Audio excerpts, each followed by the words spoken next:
It bothers me that people think Brazil is only football, beautiful women, samba, carnival, and warm weather. Well, it's more than that. In this video, I'm gonna show you 7 Brazilian rock bands that you probably don't know, and it's worth checking out. I'm not gonna talk about Angra or maybe Sepultura because if you know rock or metal, you probably already know those bands. I'm gonna dive into some of the most popular Brazilian bands that are not very well known outside of Brazil. Right, without further ado, let's get into.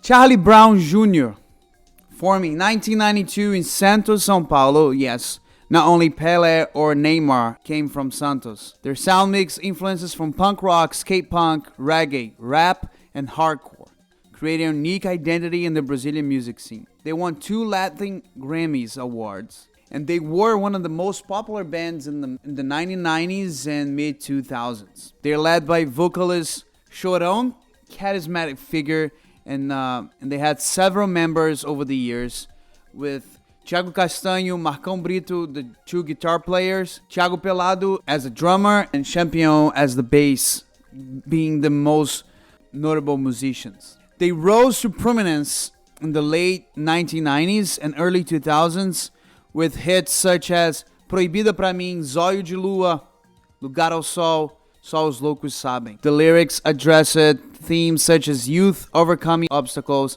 social criticism, and skateboard lifestyle. Also, the single Te Levar was the opening for the very, very popular soap opera Malhação. It's almost like a mini-series, or not mini-series, but a series. It was the opening for this series for like 4 or 5 years, and it became such a huge hit.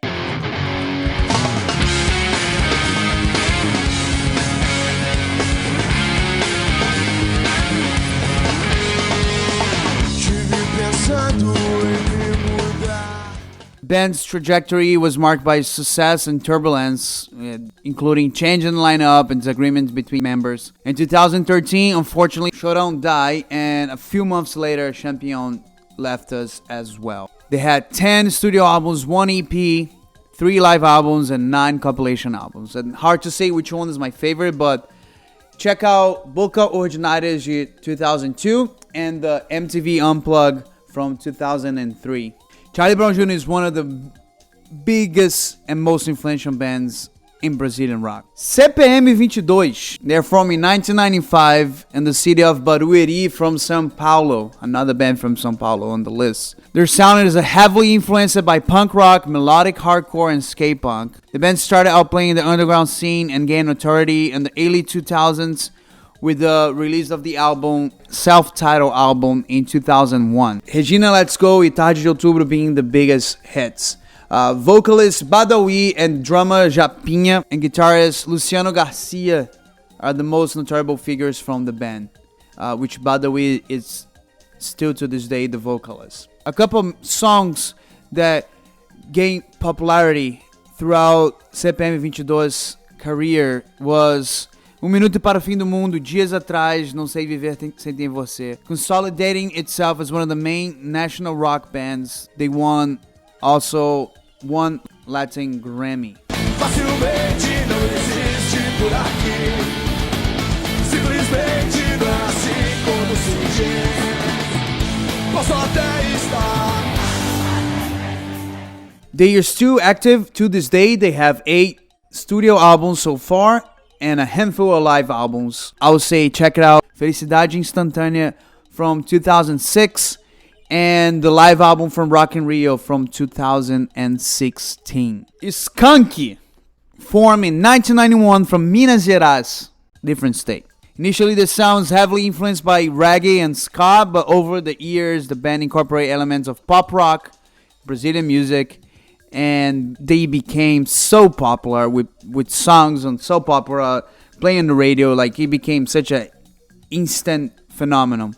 They sold almost 7 million recordings, making one of the best-selling music artists in Brazil. First major success came with the album Calango from 1994, with hits such as Jackie Tequila and Te Ver, more like a pop rock song, Jackie Tequila being more of like a reggae ska style, and the album Samba Poconé from 1996 definitely consolidated the band in the national scene. And I think the hit Garota Nacional was also a hit outside of Brazil. Led by vocalist Samuel Rosa, the band released several hits over the years with Resposta, Vou Te Deixar, Sutilmente, and they, it's such a hit maker. It's crazy.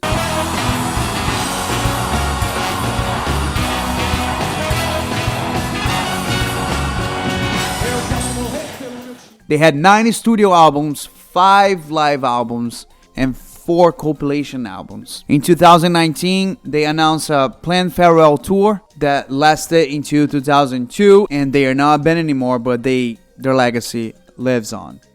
Rappa. Group came together when formed bassist Marcelo Yuca of Cidade Negra gathered musicians to accompany Jamaican singer Papa Winnie on tour of Brazil. After the tour, they decided to stay together and form Rappa. Falcão, the vocalist, joined soon after, become the band's distinctive voice. That's definitely one of the most distinctive voices in Brazilian music. The first album, self-titled from 1994, established the group's identity, and it definitely had success with Rappa Mundi from 1996, with hits such as Pescador de Ilusões and A Feira. The following album, Lado B, Lado A from 1999, consolidated the band with songs as Minha Alma e Me Deixa. Those two songs are just incredible. In 2001, Marcelo Yuca was robbed and shot, unfortunately leaving him paraplegic. Shortly after, he left the band, but the band continued.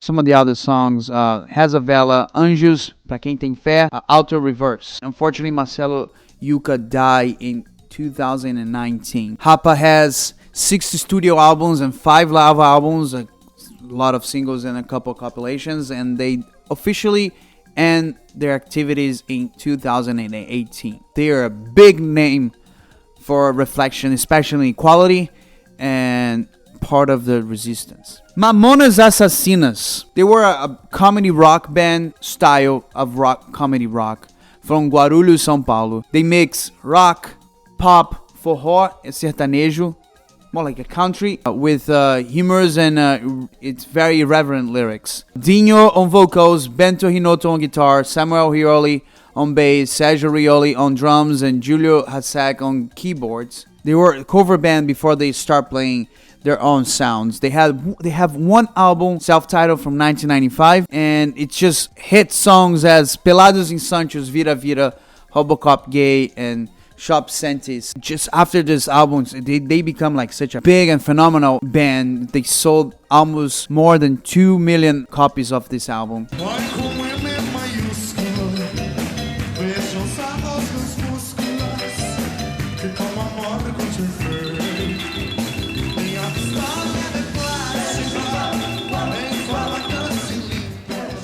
Unfortunately, which is the saddest part of this, is the success was tragically cut short in March 2nd from 1996 when all 5 members died in a plane crash in São Paulo. Despite that, they are still a band to this day. People talk about it and listen to. Raimundos. Raimundos is a rock/hardcore band forming 1987 in Brasília, capital of Brazil. They have a unique blend of punk rock and forró, creating an irreverent and energetic sound. The group gained notoriety in the 90s with very humor lyrics and heavy style. Classic lineup including Gigão on guitar and vocals, Rodolfo Abrantes on vocals, Caniço on bass, and Fred on drums. The first album, self-titled, in 1994.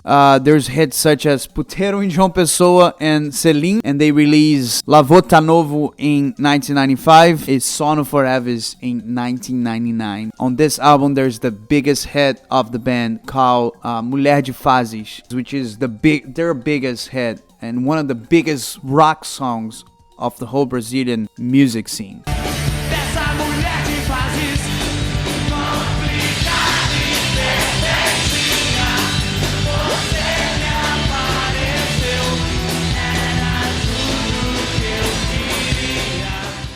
2001, Rodolfo left the band to pursue a religious career, which had an impact on the group. Despite that, Raimundos remain active, with Digão taking over the whole vocal part. They have 80 studio albums, 4 live albums, and a couple of compilations. Unfortunately, in 2023, we lost Caniço, but the band still goes on to keep the rock legacy alive. Oh, finally a band that sings in English. Alright, Crypta, Brazilian death metal, forming 2020, the newest band on the list. They are formed when a couple of members from Nervosa left the band. They have a traditional death metal, melodic death metal sound. Fernanda Lira is the vocal and bass player. Luana D'Amentor is the drummer. Tainá Bergamashi and Sonia Anubis, they're both the guitarists, and Sonia left in 2022, being replaced by Jessica DeFalchi. So Crypta has 2 albums, Echoes of the Soul from 2021 and Shades of Sorrow from 2023. Echoes of the Soul, it's a good album, but Shades of Sorrow, it's just even bigger, better produced. The songwriting is better. Everything is just becoming a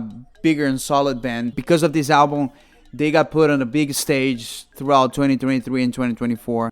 International tours, important festivals.